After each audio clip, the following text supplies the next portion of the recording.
నగరంలో తాగునీటి సరఫరా వ్యవస్థలో అక్రమ కనెక్షన్లు, అదేవిధంగా లీకేజీలు, కల్తీ నీటి సమస్యను శాశ్వతంగా అరికట్టేందుకు రోబో టెక్నాలజీని వినియోగిస్తోంది జలమండలి. పైప్ లైన్లలో మనిషి వెళ్లలేని ప్రాంతాల్లో పరిశీలించే విధంగా పైప్ ఇన్ఫెక్షన్ కెమెరా సిస్టమ్ను ప్రవేశపెట్టింది. ఎక్కడైనా నీటి కల్తీ ఏర్పడ్డప్పుడు పైప్ లైన్లకు తవ్వి చెక్ చేసే పాత విధానానికి ముగింపు పలికారు అధికారులు. ఇప్పుడు అడ్వాన్స్డ్ టెక్నాలజీతో ప్రజలకు బెస్ట్ సర్వీసెస్ అందిస్తోంది జలమండలి.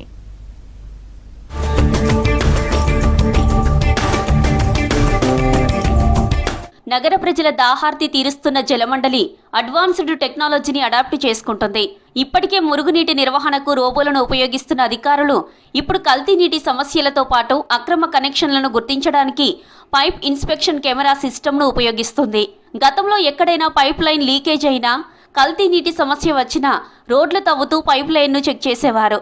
దీంతో సమస్యను గుర్తించడం ఆలస్యం అవ్వడంతో పాటు తవ్వడం ద్వారా రోడ్లు కూడా పాడయ్యేవి.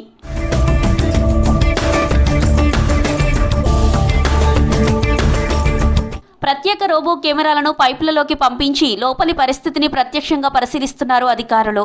పైపులలో ఏర్పడిన పగుళ్లు, తుప్పు, మలినాలు, అక్రమ కనెక్షన్లు, మురుగునీటి మిక్సింగ్ పాయింట్ల సమస్యలను గుర్తిస్తోంది ఈ సిస్టమ్. హెచ్డీ కెమెరాల ద్వారా రికార్డయ్యే ఫుటేజ్ను టెక్నికల్ బృందం విశ్లేషిస్తోంది. వెంటనే మరమ్మతులు, పైప్ రీప్లేస్మెంట్, అక్రమ కనెక్షన్ల తొలగింపు చర్యలు చేపడుతున్నామని తెలిపారు water board MD Ashok Reddy. ఇంకొకటి ఏంటంటే, ఎక్కడైతే పొల్యూషన్ ప్రాబ్లం వస్తుందో అక్కడ మనము రోబోటిక్ టెక్నాలజీని వాడుతున్నాం. 6 నెలలు అవుతుంది. చిన్న పైప్ సైజులో చిన్న రోబోని, పెద్ద పైప్ సైజులో పెద్ద రోబోని విత్ కెమెరా 360 డిగ్రీస్ లోపలికి వెళ్ళిపోయి మొత్తం 360 డిగ్రీస్ తీస్తూ ఉంటుంది.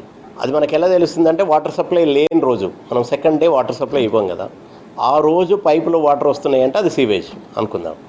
సో అందుకే ఆ కెమెరా వెళ్తున్నప్పుడు పైనుంచి ఎక్కడి నుంచో ఇట్లా అని పోస్తూ ఉంటుంది అది. సో ఇంతకుముందు ఏంటి, మనకి ప్రతి 100 మీటర్లకి తవ్వి చూస్తే కానీ తెలియకపోయేది.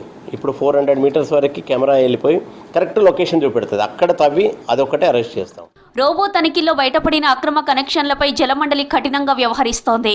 అక్రమంగా నీటిని వినియోగిస్తున్న వారిపై జరిమానాలు, కనెక్షన్ల రద్దుతో పాటు అవసరమైతే క్రిమినల్ కేసులు కూడా నమోదు చేస్తున్నామని తెలిపారు జలమండలి అశోక్ రెడ్డి. పాత కాలనీలు, లోలైంగ్ ఏరియాలు, తరచూ ఫిర్యాదులు వచ్చే ప్రాంతాల్లో రోబో తనిఖీలు చేస్తున్నామన్నారు. రోబో టెక్నాలజీ వచ్చిన తర్వాత ఫిర్యాదుల వెయిటింగ్ టైం కూడా తగ్గిందన్నారు Ashok Reddy. Household individual connection ఏదైతే ఉందో అక్కడే లీకేజ్ అవుతుంది. సో ఇమీడియట్గా అరెస్ట్ చేసాం. సో కొత్త టెక్నాలజీని మనం వాడుతున్నాము. ఐఐటి చెన్నై డెవలప్ చేసిన రోబోటిక్ టెక్నాలజీని ఇప్పుడు వాడుతున్నాము. ఫ్యూచర్లో ఏంటంటే, ఎక్కడ లీకేజ్ ఉన్నా, ఎక్కడ పొల్యూషన్ వచ్చినా కానీ మాన్యువల్గా ప్రతి రోడ్డుని తవ్వి పాడు చేసే బదులు ఎక్కడ లొకేషన్ ఐడెంటిఫై చేసి ఇమీడియట్గా అడ్రస్ చేయడానికి చూస్తున్నాం. ఈ రోబోటిక్ టెక్నాలజీ రాకముందు మనకు 100-120 కంప్లైంట్స్ పెండింగ్ ఉండేది. ఎందుకంటే కంప్లైంట్ వచ్చిన తర్వాత గంటలు రెక్టిఫై చేయడానికి ఉండదు. అక్కడ సప్లై లేని రోజు చేయాలి.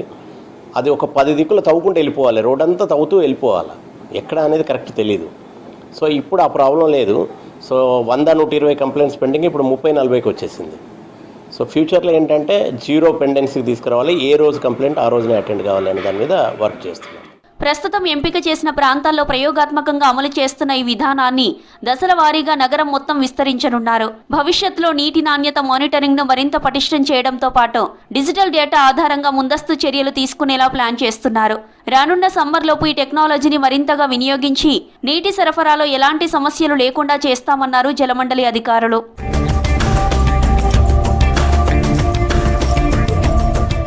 నగరంలో కలుషిత నీరు ఫిర్యాదులను జీరోకు తగ్గించడానికి ఈ రోబో టెక్నాలజీ ఉపయోగపడుతుందంటున్నారు వాటర్ బోర్డు అధికారులు.